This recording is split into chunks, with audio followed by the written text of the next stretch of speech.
Transformers 4, l'âge de l'extinction ou Age of Extinction en English, you know, mon avis maintenant.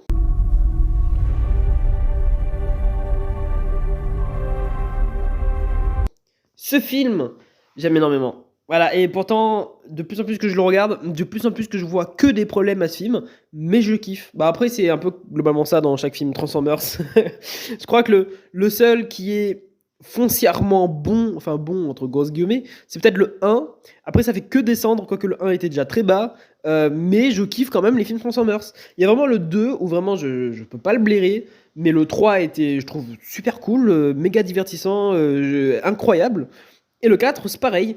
Mon préféré, c'était le 3 et le 4. Maintenant que je regarde, mon préféré reste le 3. Et le 4 revient en second. Voilà, je fais mon classement comme ça en même temps. Pourquoi j'aime ce film? Déjà, il y a beaucoup de trucs à dire. J'ai plus de points négatifs que de points positifs, bizarrement. La musique. La musique est une masterclass. On reprend pas les anciens thèmes de Transformers. Voilà, parfois il y a des Transformers, il y a les thèmes là qui reviennent, surtout Transformers 2, où la musique c'est littéralement les mêmes que Transformers 1. Là non, les thèmes sont nouveaux, il y en a beaucoup et c'est extrêmement satisfaisant, extrêmement cool. C'est un orgasme auditif, la musique, vraiment. Transformers 4, la musique est une masterclass. Mais vraiment, j'abuse pas du mot, c'est une masterclass, cette musique. Incroyable. Que ce soit le thème des Dinobots, le thème de Lockdown, le thème des Autobots quand ils se réunissent, ou bref, le film est bien. Le film est totalement bien. Je vous encourage à écouter la musique. Pas le film, hein. Écoutez la musique, elle est cool.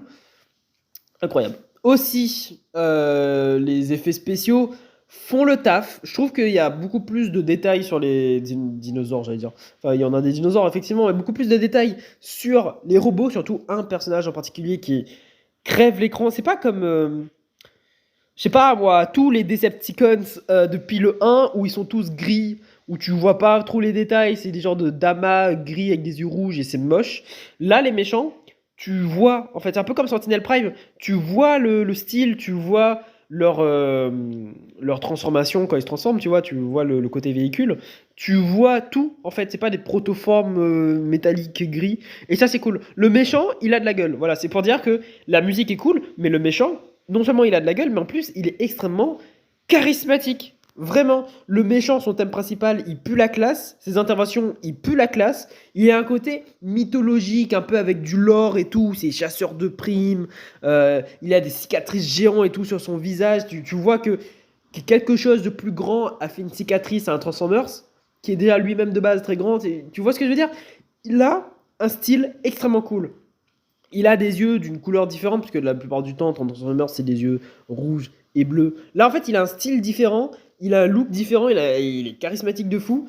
Et ses combats avec lui, extrêmement cool. Voilà, c'est un méchant qui n'use pas que des fusils, quoi. Il a des armes rapprochées, il a des fusils, il a tout un régiment de combat, il a tout des sbires, voilà, des chiens. Il a des armes extrêmement cool comme des aimants et tout. Bref, le méchant, il pue la classe. Il a des armes super cool, il est méga cool, la musique est cool, tout est cool. Et bref, le méchant extrêmement bien fait, la musique est extrêmement bien fait. Et on dit la plupart du temps qu'une bonne histoire, c'est aussi un bon méchant. Et c'est un bon méchant. Voilà. Quoi d'autre de bien à dire? Je trouve que le film est extrêmement cool parce qu'ils ont changé l'histoire avec Samothrace Yuki.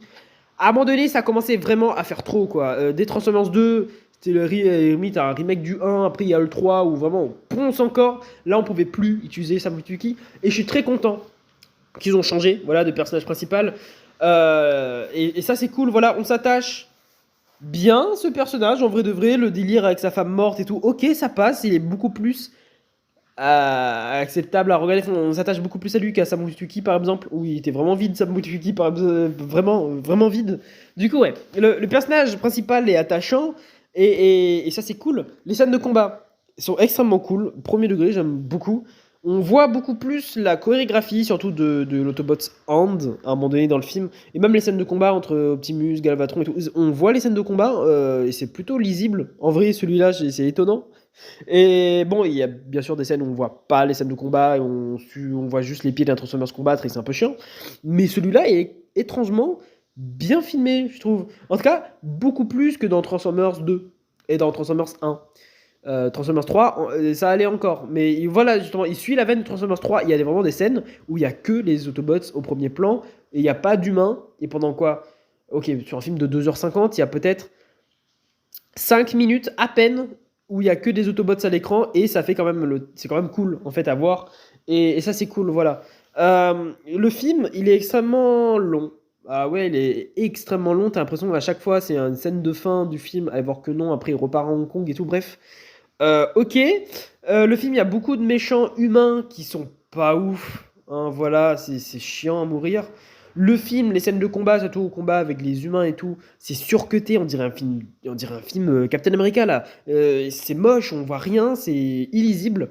Le film, alors là, l'histoire, il se torche le cul avec le scénario, mais vraiment, il y a rien qui va. Déjà, de base, lui-même et avec les précédents aussi, rien ne va. Alors, je crois que si on prend le film de base, au tout début du film, il y a la CIA qui attaque les personnages principaux. Il y a le petit ami qui fait du rallye, qui spawn dans le champ. On sait pas qu'est-ce qu'il fait là. Il spawn comme ça pour aider les personnages comme par hasard. Il y a aussi le fait que d'un coup, Optimus, il s'est volé. Voilà, à la fin du film, il vole. On sait pas pourquoi, il y a rien, juste il vole. Une fois que les combats sont finis, je suis en mode mais pourquoi? Pourquoi mon ref, ça vole? À un moment donné, il y a un personnage qui tue un Decepticon avec 2 têtes, avec une seule balle. Sauf que les 2 têtes sont des 2 côtés du corps. Et avec une seule balle, il tue les deux. Et c'était un truc humoristique parce que c'est le moment où Hund utilise son cigare comme un fusil. Et à ce moment-là, c'est un Decepticon à 2 têtes et il meurt. Et je suis en mode, mais attends, il a touché qu'une seule tête. Enfin, que des problèmes comme ça. Le film, globalement, il. Ah ouais, ok. Le principe de base, il est un peu bête, quoi. Tu veux faire la promotion de jouets pour enfants qui se transforment, de Transformers, sauf que les méchants dans ce film, il y a des Transformers qui se transforment pas, qui partent en particules. Essaye de vendre ça. Le truc de base est bizarre, quoi. Je trouve les Transformers particules, là, avec le Transformium et tout, un peu bizarre. En fait, ça fait très faux, en fait. Ça fait très démo 3D, ce qui est perturbant. Et je sais pas si c'est un truc voulu ou pas, je sais pas. Mais en tout cas, les scènes de combat avec les Dinobots, tout ce qui dit robot, toutes les scènes de combat, genre avec des bateaux qui crachent sur la terre, des explosions d'immeubles, il y a les ralentis, tout. Ça, c'est extrêmement cool. Ouais, oui, les scènes d'action dans ce film, c'est une masterclass. Je trouve que le 3 avait beaucoup plus une portée dramatique et extrêmement violent que j'aime énormément. Mais le 4, il est pas à cracher dessus. Le 4 et le 3, c'est une masterclass plus que le 1 et plus que le 2. Bien sûr, le 2, il est éclaté comme scène de combat. Bref, le 4, masterclass de scène de combat. Beaucoup d'incohérences, hélas. Et je crois que si je devais en rajouter encore un autre truc, c'est tout simplement toute la partie avec les ratios d'image. Oh là là, je ne comprends pas. Le ratio passe de l'IMAX à pas IMAX toutes les 2 secondes. Et dans celui-là et dans le 5, on va beaucoup le voir. Mais vraiment, déjà dans le 2, on le voyait un petit peu. Dans le 3, je sais même pas si ils ont utilisé l'IMAX. Mais dans le film, il y a une explosion qui est filmée en petit écran. Et après, on voit le personnage qui réagit à l'explosion. Mais lui, il est en grand écran en IMAX. Et après, quand il se tourne la tête, il est pas en IMAX. Après, quand il prend une bière, la bière est en IMAX. Et c'est ça toutes les 2 secondes. Et ça pète les yeux, c'est horrible. Il y a des scènes totalement en IMAX, des scènes de combat en IMAX, trop cool. Du coup, c'est rare parce que dans le 2, il y avait que Devastator qui était en IMAX. Là, on voit Bumblebee, Optimus, combat de Galvatron en IMAX, trop cool. Mais globalement, ça change toutes les 2 secondes, ça pète les yeux. Voilà, c'est horrible. J'aime un peu moins le style chevalier, nouveau style graphique des Transformers, surtout de Bumblebee que je trouve moche. Optimus, ça passe à la limite, mais on voit pas trop le côté camion. D'ailleurs, il se transforme en camion et il a pris le modèle sur un camion blanc, mais il a gardé ses flammes. Et là, je suis en mode, mais attends, il doit être blanc du coup là, Optimus. En plus, Optimus, d'un coup, il devient un chevalier. On dit qu'en fait, ouais, les Primes c'est des chevaliers, je sais pas quoi, je sais pas d'où ça sort. Encore une fois, on montre que ils sont pas si vieux que ça, les Autobots, et ils connaissent l'histoire de leur race, mais leur race connaît pas leur histoire parce que c'était de base sur le Allspark dans le 1. Et en même temps, encore une fois, c'est terre centrée de fou, genre, en fait, Transformium, ça vient de la Terre, comme l'artefact des Primes, comme toute notre histoire avec le Allspark, comme les piliers et la Lune. Je suis en mode de quoi? D'ailleurs, je repense, mais d'où il y a des Transformers sur la Lune dans Transformers 3, d'où il y a autant de Decepticons et tout. Bref, c'est un autre film ça. Mais juste, Le film, globalement, il est jouissif à regarder. Il y a des explosions et tout, super cool. Il y a un côté technologie et tout, critique, qui est vite fait aborder en fait.